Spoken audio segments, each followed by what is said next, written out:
नमस्कार दोस्तों, मैं Rakesh Sharma, advocate and spokesman bar council of Delhi. आज बात कर रहा हूं पश्चिम बंगाल के संदेश खाली के बारे में। दोस्तों, पिछले कुछ दिनों से आप सब लोग, बहुत सारे लोग, मैं समझता हूं शायद सभी लोग, संदेश खाली के बारे में सुन रहे होंगे। टीवी पर, चैनल्स पर, न्यूज़ चैनल्स पर, न्यूज़पेपर्स में और सोशल मीडिया में। आज उसी बारे में कुछ बातें मैं सरकार से करना चाहता हूं। कुछ बातें मैं सरकार से मेरा मतलब है केंद्र सरकार और वहां की राज्य सरकार, और उनसे बात करने के साथ साथ मैं आपसे बात करना चाहता हूं। कुछ सवालात हैं मेरे। योर माइंड ओपनर चैनल के माध्यम से मैं कुछ सवालात आपको दिए दे रहा हूं, और उनके जवाब ना केवल मैं चाहता हूं बल्कि संदेश खाली की वो पीड़ित महिलाएं चाहती हैं, जिनको भारत जैसे देश में ऐसी जिल्लत का सामना करना पड़ रहा है जो शायद मुगल काल में भी नहीं थी। मैं साइंस का स्टूडेंट रहा हूं, हिस्ट्री बहुत ज़्यादा तो नहीं पढ़ी, लेकिन इतना ज़रूर जानता हूं कि मुगल काल में महिलाओं पर, खासतौर से हिंदू महिलाओं पर अत्याचार हुए, लेकिन इस कदर हुए हों ऐसा किसी इतिहास की पुस्तक में मैंने तो नहीं पढ़ा। संदेश खाली के बारे में आप लोगों ने सुना होगा टीवी चैनल्स पर कि किस तरीके से वहां महिलाओं के साथ अत्याचार हो रहा है। वो केवल एक दिन की घटना नहीं है दोस्तों, वहां लगातार महिलाओं का शारीरिक शोषण, उत्पीड़न और वहां के लोगों के साथ जो संहार हो रहा है, उनका जो उनके साथ जो अन्याय हो रहा है, वो एक दिन की घटना नहीं है, वो बहुत लंबे अरसे से हो रहा है। ये जो अभी पिछले कुछ दिनों पहले विरोध प्रदर्शन हुए या आवाज उठनी शुरू हुई, वो तब हुई जब वो अति हो गई उसकी, जब बहुत बड़ी तादाद में महिलाएं चिल्लाने लगी, रोने लगी, और यहां तक हुआ कि आत्महत्या करने के लिए भी उतारू हो गई।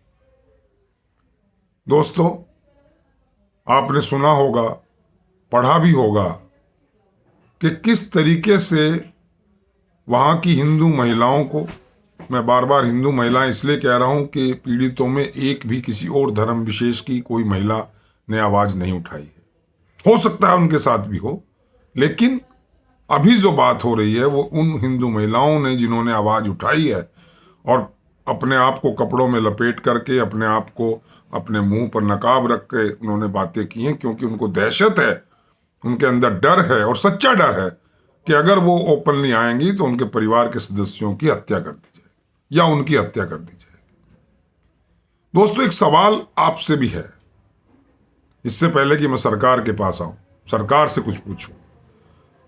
आप कल्पना करिए अपने अपने घरों में बैठे हुए, अपने परिवार में बैठे हुए, कि कुछ आतंकी, कुछ निशाचर, कुछ मैं कहूं कि राक्षस प्रवृत्ति के लोग आपके घर में घुसते हैं हथियार समेत। आपकी बहन बेटियों को, जिनको वो ठीक समझते हैं अपने लायक, उनको वहां से जबरदस्ती बलात् उठाते हैं। आप विरोध करते हैं तो आपकी पिटाई की जाती है, आपको बुरी तरह मारा पीटा जाता है, और उन महिलाओं को जबरदस्ती वहां से उठाकर ले जाया जाता है।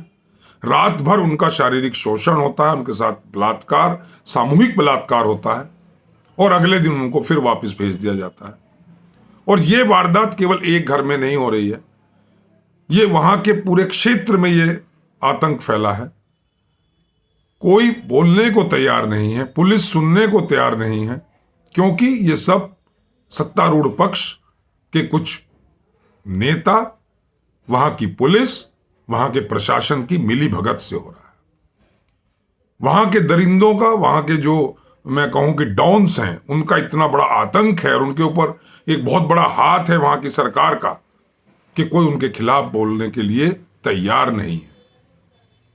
केवल और केवल अत्याचारों को सहन करने के लिए अलावा उनके पास कोई विकल्प नहीं है।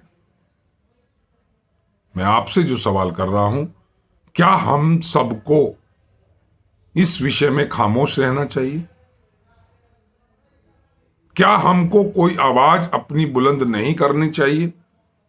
माना कि आप दिल्ली में रह रहे हैं या आसपास रह रहे हैं, आप पश्चिम बंगाल जाकर के उनकी मदद नहीं कर सकते, लेकिन एक आवाज तो उठा सकते हैं। अपने अपने लेवल पर कुछ ना कुछ उसका इनिशिएशन तो कर सकते हैं।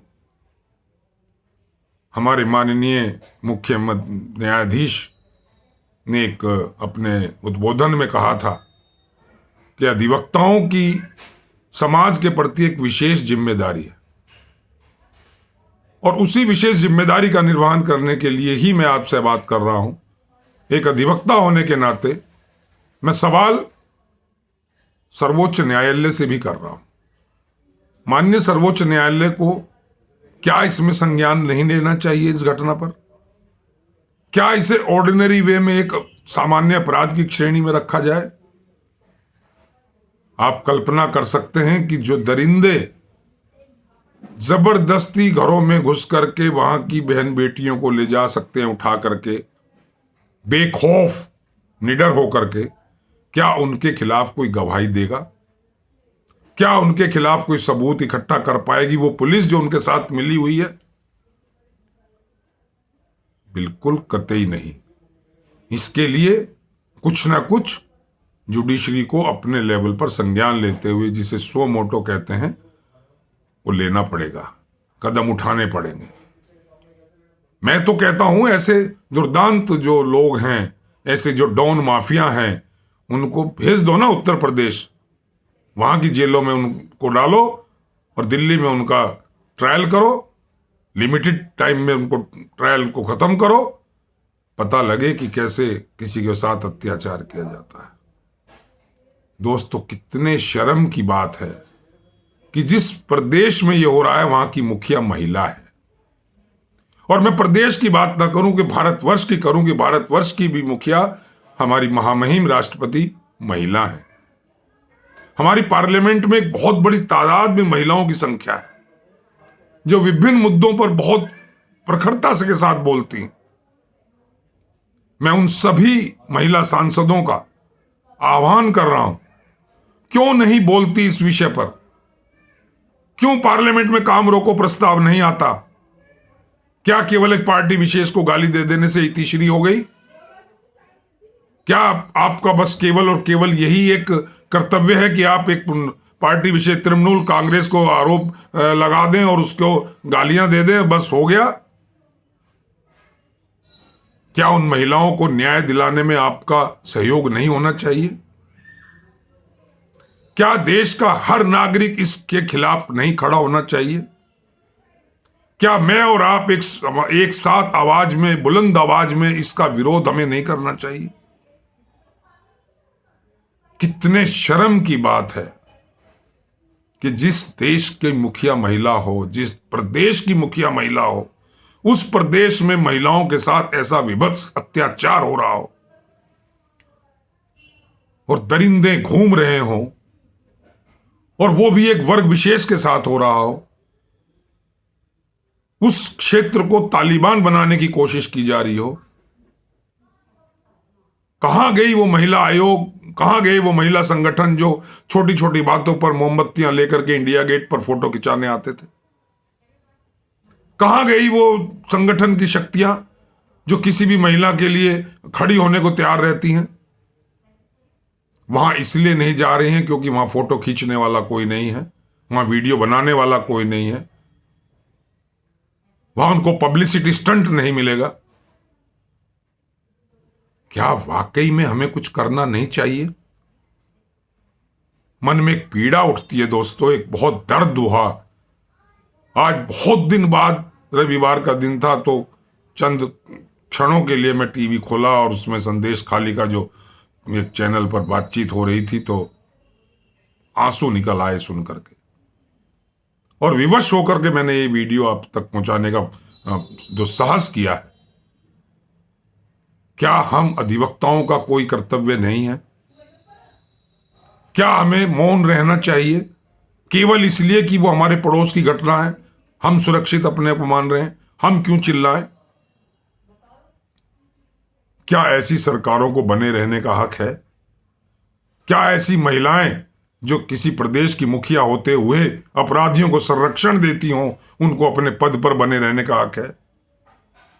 वहां राज्यपाल गए, उनका विरोध हुआ, वहां दूसरी पार्टियां के कुछ लोग गए, उनको मारा पीटा गया। क्या करेगा आम आदमी? ये प्रजातंत्र है, ये लोकतंत्र है। अरे तालिबान की हमने घटनाएं सुनी है, तालिबान में भी लोगों को मार दिया जाता है, लेकिन उनकी महिलाओं को जबरन उठा करके इस तरह सामूहिक बलात्कार का अंजाम नहीं दिया जाता। ये कौन सी सभ्यता, कौन सी संस्कृति है भारत की? हम राम राज्य लाने की बात कर रहे हैं, हमारे ही देश के कोने में इस तरह के अत्याचारों को अंजाम दिया जा रहा है। आप इसको गहराई से सोचिए मित्रों, बहुत गहराई से सोचिए। मैं आपको प्रवोक नहीं कर रहा हूं, मैं किसी वर्ग विशेष के खिलाफ आपको भड़का नहीं रहा हूं,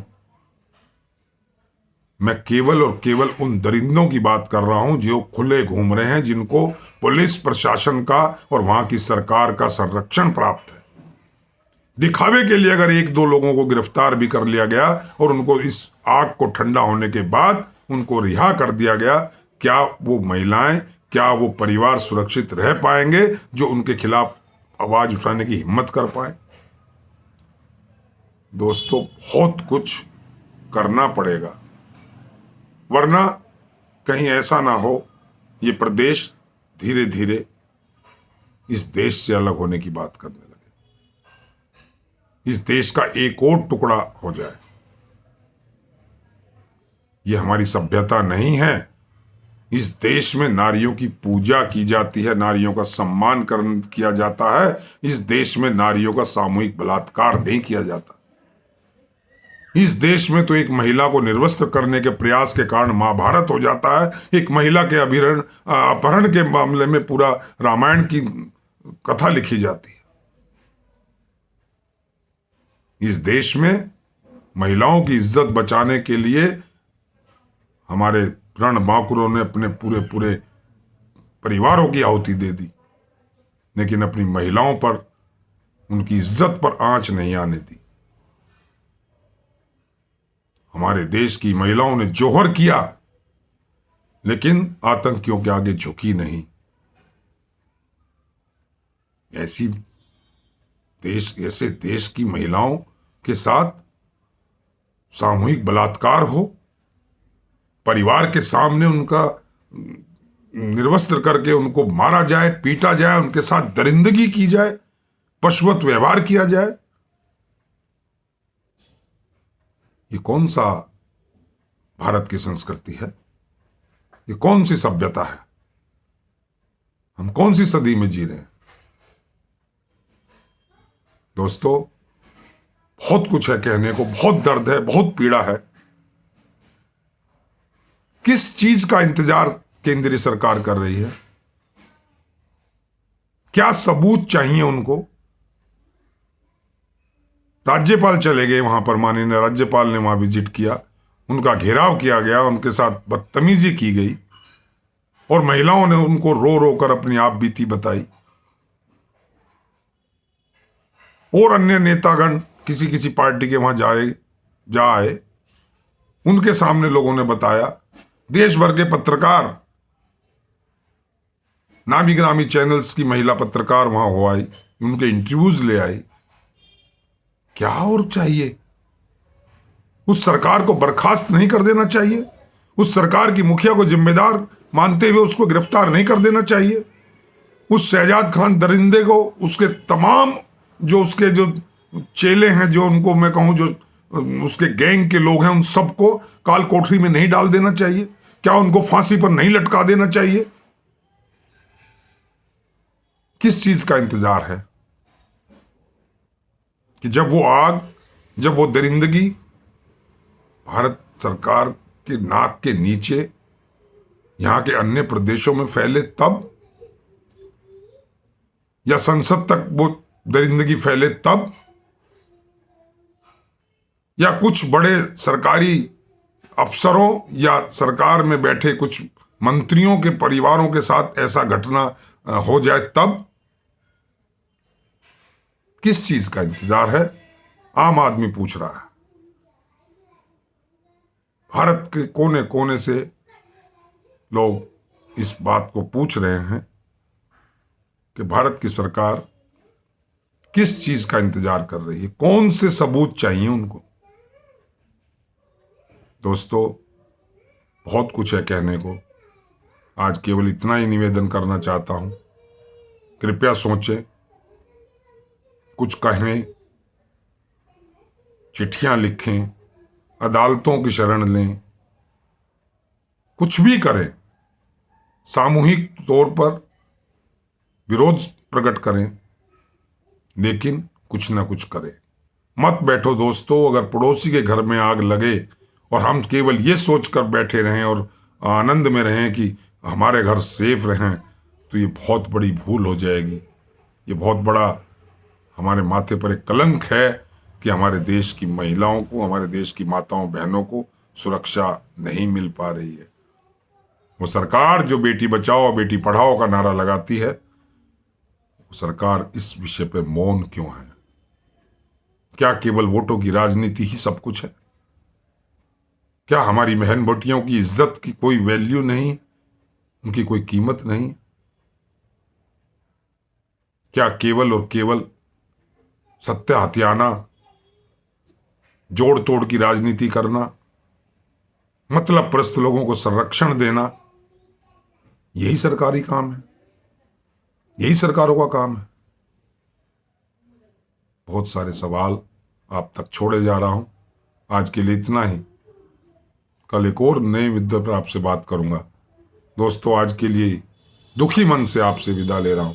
जय हिंद, जय भारत।